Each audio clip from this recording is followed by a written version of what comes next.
गुणी पूर्णिमा का जो दिन रहता है, चैत्री नवरात्रि जिस दिन प्रारंभ होते हैं, नया संवत्सर जिस दिन प्रारंभ होता है, उस दिन नीम के पत्ते की बंदरवाल लगती है, जो नवरात्रि के 9 दिन तक दरवाजे के बाहर लगी होती है, जिससे घर में कोई नई बीमारी प्रवेश नहीं करती, वो बीमारी बाहर निकल जाती है। इसको नीम के पत्ते की बंदरवाल।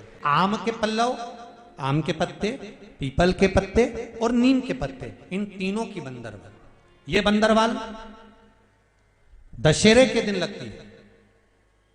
10वीं तिथि को लगकर एकादशी द्वादशी तक लगी रहती है और त्रयोदशी के दिन इसको निकालकर विसर्जन कर दिया जाता है। ये जिस घर में लोग चिड़चिड़ प्रवृत्ति करते हो, क्रोध उत्पन्न होता हो, घर में सामंजस्य नहीं बन रहा हो, आपस में क्लेश बढ़ रहा हो, कोई किसी की नहीं सुनता हो, तब ये आम के पत्ते की, पीपल की और नीम के पत्ते की पल्लव बंदरवाल लगाई जाती है। आज से नवरात्रे प्रारंभ हुए हैं। 9 दिन तक सवेरे उठते से ही पहला 1 लोटा जल शिव को, क्योंकि उसी के माँ जगत जननी हस्तकमल पर जल जाना जरूरी है। शंकर का चढ़ा वो हमें फल प्रदान करे, सुख दे, आनंद का दे। आज से नवरात्रे प्रारंभ हुए हैं। 9 दिन तक, नवरात्रे के 9 दिन, अगर आपको ऐसा लगता है कि शिवजी आप बाबा मेरी नहीं सुन रहा, बहुत संघर्ष का जीवन चल रहा है, बहुत परेशानी का जीवन चल रहा है, बहुत कष्ट का जीवन चल रहा है और कोई मंजिल, कोई राह, कोई मार्ग दिख ही नहीं रहा, तुम्हारा कैसा भी दुख है, जो आज गुप्त नवरात्रे प्रारंभ हुए हैं, आज से 9 दिन तक का एक नियम ले लो में कि मुझे शिवजी के मंदिर में अशोक सुंदरी वाली जगह पर एक बेलपत्र माँ हेमवती माता के नाम से, कौन सी माता? हेमवती माँ हेमवती के नाम से एक बेलपत्र अशोक सुंदरी वाली जगह पर समर्पित करूंगी। 9 दिन का एक नियम धारण करो और 12वें या 15वें दिन आप देखिए आपका जो दुख है मेरा बाबा उसको काट कर ही रहे।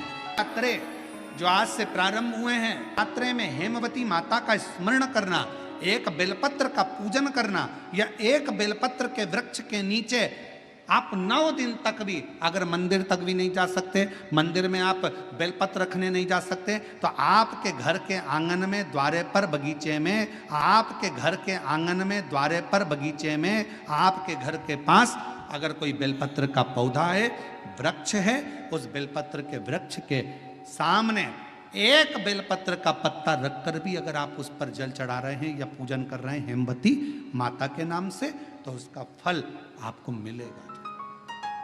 और मान लो बेलपत्र का वृक्ष भी नहीं है, हम मंदिर भी नहीं जा सकते, हम कहीं नहीं जा सकते, घर से बाहर कैसे निकलें, पानी तेज है, जलवृष्टि हो रही है, बहुत सा पानी है, तो क्या करें? अपने घर में जो शिवलिंग है, तुम्हारे घर में अगर जो शिवलिंग है, तुम्हारे घर में जो शिवलिंग विराजमान है, उसी शिवलिंग के साक्षी में, सम्मुख में भी अगर हेमवती माता का नाम लेकर अगर एक बेलपत्र समर्पित करोगे 9 दिवस तक, तो उसका फल मिलेगा जरूर, उसका फल मिलेगा। फिर से बोलो, कौन माता? हेमवती। कौन है ये? शिव महापुराण की कथा कहती है, जब माता पार्वती जी हिमालय राज के घर में प्रगटी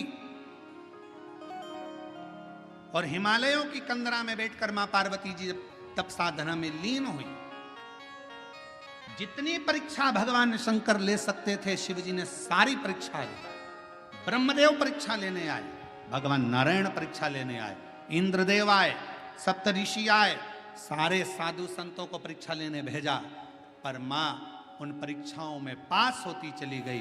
तब भगवान शंकर ने दर्शन देकर कहा, पार्वती आज से तुम्हारा नाम हेमवती रहेगा।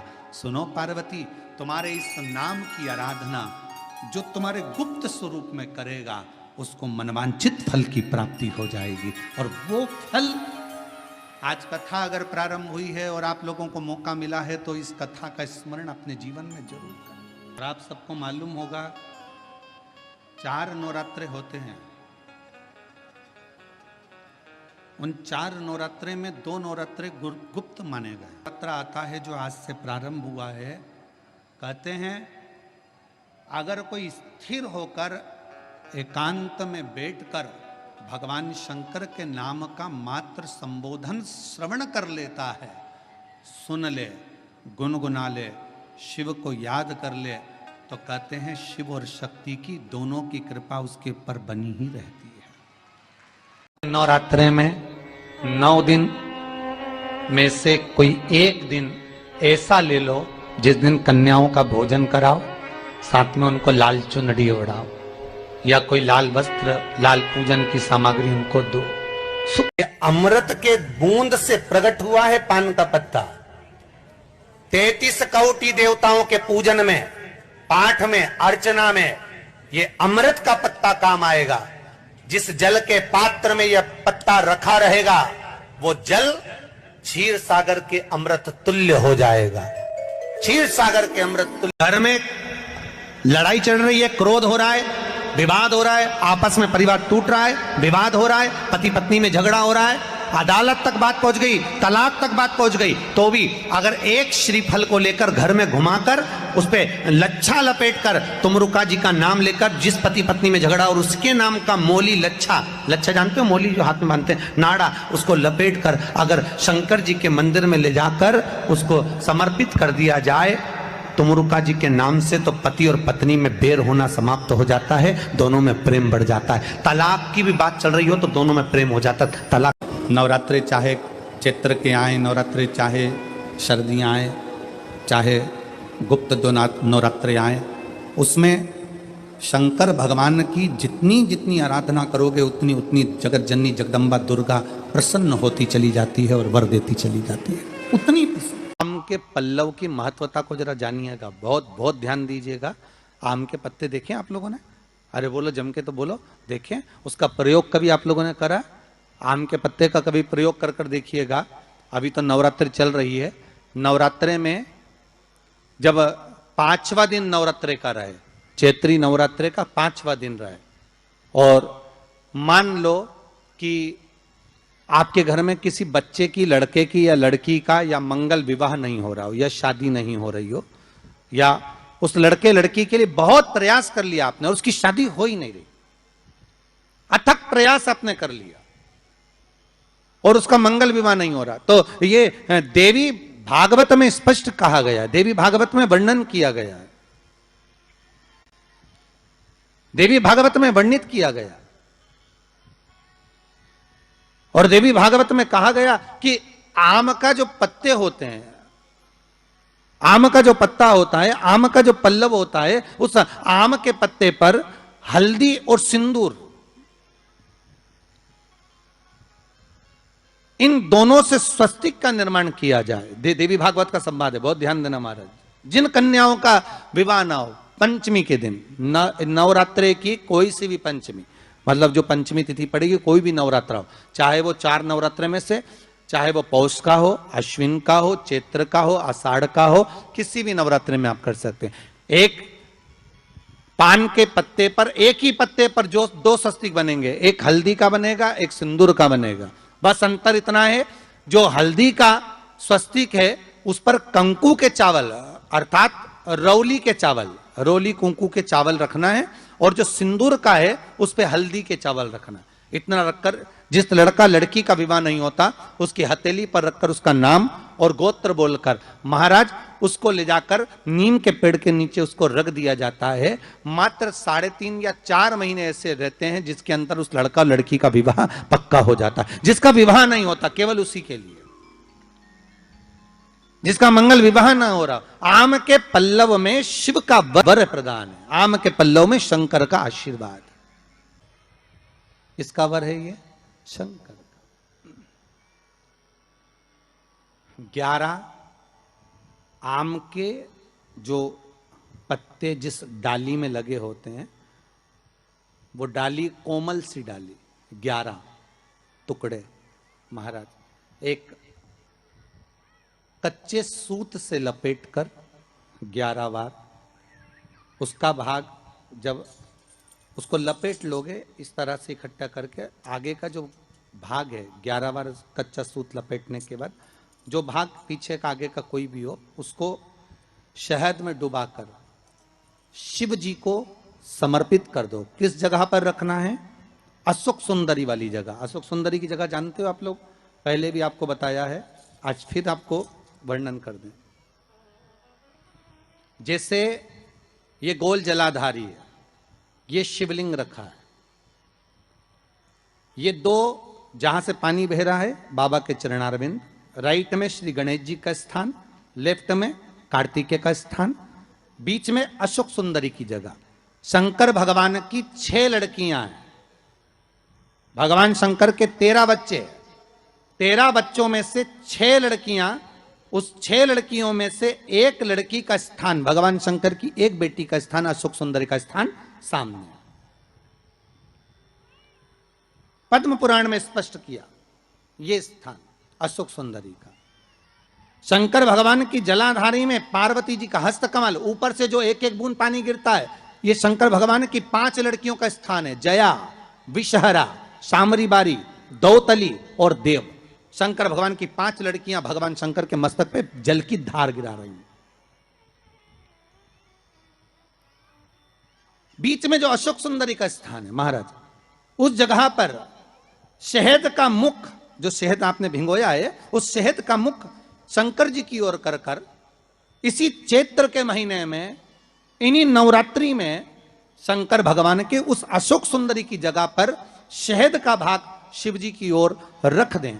महाराज, अगर घर में संपदा की कमी हो या कोई पैसा खा गया हो, रुपया नहीं दे रहा हो, पैसा अटक गया हो, तो उस शहद को शिव जी की ओर मुख कर कर उस आम के पल्लव की जो डंडी है उसको 11 डंडी को वहां रख दीजिए और उससे अपनी कामना कर कर आ जाइए।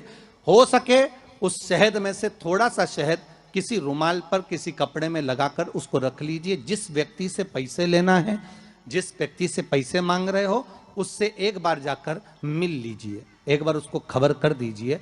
बाबा चाहेगा भोलेनाथ तो नवरात्रि में ही पैसा वापिस आ जाएगा, अगर शिव कृपा कर दे।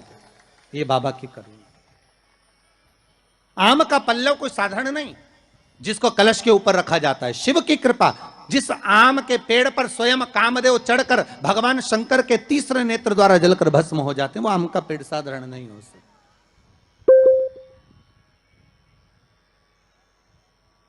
सहज नहीं है।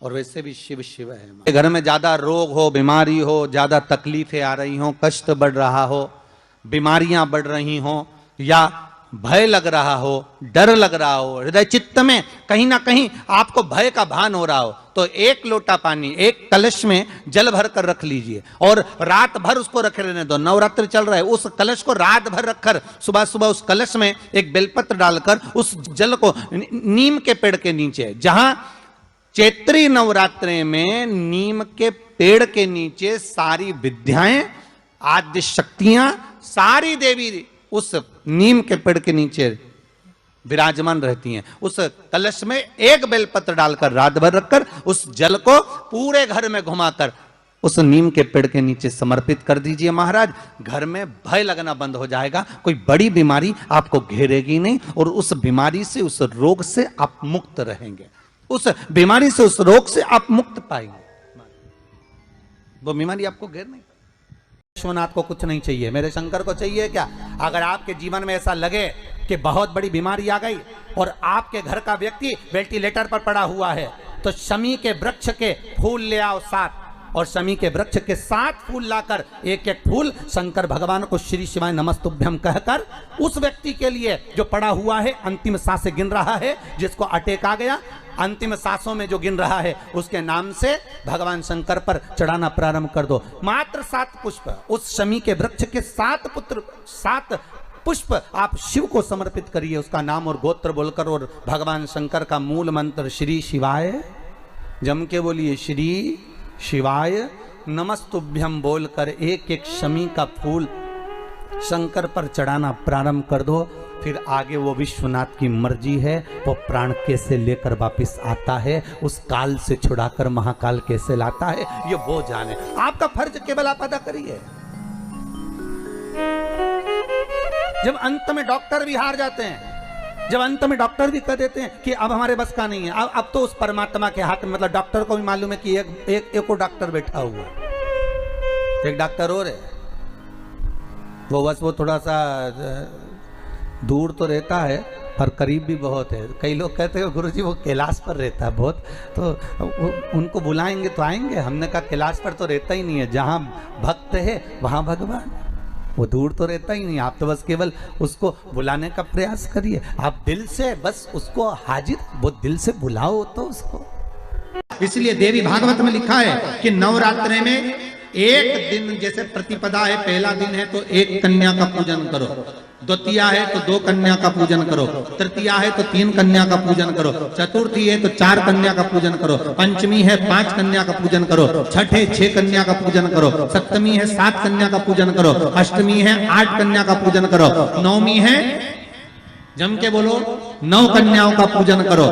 और अगर इस तरह से आप पूजन नहीं कर सकते नवरात्रि में, तो 9 कन्याओं का पूजन एक साथ, या तो अष्टमी के दिन या नवमी के दिन कर दो, या मध्य में, बीच में भी आप कर सकते हो एक साथ। पर अगर आपकी कोई कामना है, आपकी कोई इच्छा है, मालूम पड़े, जैसे कई लोग कहते हैं कि हमारी इच्छा है, हमारी वो मकान नहीं बिक रहा, या हमारी वो जमीन नहीं खरीदी जा रही, या हमारी कोई कंपनी नहीं डल रही, या हमारे काम में ये अड़चन आ रही है, तो नवरात्रि में, 4 नवरात्रि में से किसी भी नवरात्रि में आप नियम बना लो कि एक कलश की स्थापना कर कर एक दिन में एक कन्या का पूजन कर कर उसको भोजन कराना, लाल वस्त्र देना, लाल चुनरी देना, दूसरे दिन में 2 कन्याओं का पूजन कर कर लाल वस्त्र ओढ़ाना, लाल चुनरी देना, तीसरे दिन में 3, चौथे दिन में 4, 5वें दिन में 5, ऐसे 7-9 दिन तक एक एक कन्याओं के क्रम को बढ़ाते बढ़ाते बढ़ाते बढ़ाते आप उस पूजन का विधान प्रबल कर सकते। क्या मैं नवरात्रि में, अगर मान लो कोई साधना करना हो तो कौन सी साधना करना चाहिए? हम किसकी आराधना करें? हम 9 दिन तक किसकी साधना करें? तो अगर बन सके तो देवी भागवत में सबसे सुंदर साधना यही है कि हम एक दिन में एक कन्या के चरण धोकर पूजन कर कर उस कन्या को भोजन कराकर उसका स्मरण करें। हाँ, ये जरूर है, अभी कोरोना महामारी चल रही है तो इस नवरात्रि में भले ना करें, पर आगे की नवरात्रि में जब नवरात्रि अच्छे रहे, कोरोना से मुक्त रहे, तब आप किसी कन्या को एक दिन में 1, 2 दिन में 2, 3 दिन में 3, 4 दिन में 4, 5 दिन में 5, ऐसे नवरात्रि 4 बार जो नवरात्रि आती, किसी भी नवरात्रि में आप स्मरण कर उसका फल मिलेगा।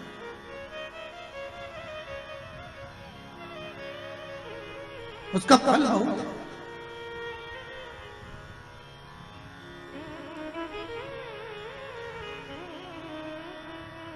जैसे बेलपत्री का किया गया दान छिन्न नहीं माना गया। किस चीज का दान? जम के बोलिए जरा। बेलपत्री। बेलपत्री का किया गया दान छिन्न दान नहीं है, समाप्ति नहीं होती। बेलपत्री, अगर आपने कोई आपसे कहा जी जी तुम्हारे यहाँ बेलपत्री लगी है, जरा 8-10 दे दोगी क्या? बिल्कुल। और उससे कहो बेलपत्र तू मत तोड़, हम तोड़ कर देते, और अपने हाथ से बेलपत्र निकालकर उसको दो दान। ये छिन्न दान नहीं है, ये समाप्त नहीं होता। ये बेलपत्र का दान अविरल दान बढ़ता है।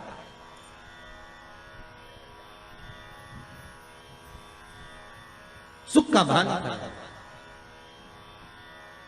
ये छिन्न होने वाला है। अभी प्रिय है पुष्प में आंक का पुष्प, जो आंकड़े का पुष्प होता है, शंकर को बड़ा प्रिय है। और दूसरे नंबर पर शंकर को प्रिय है शमी का पुष्प, बहुत ध्यान देना महाराज। तीसरे नंबर पर शंकर को प्रिय है महाराज सरसों का पुष्प। सरसों होती है ना, जो राई अपन बोते हैं, सरसों बोते हैं, उसमें पीले कलर का जो पुष्प लगता है।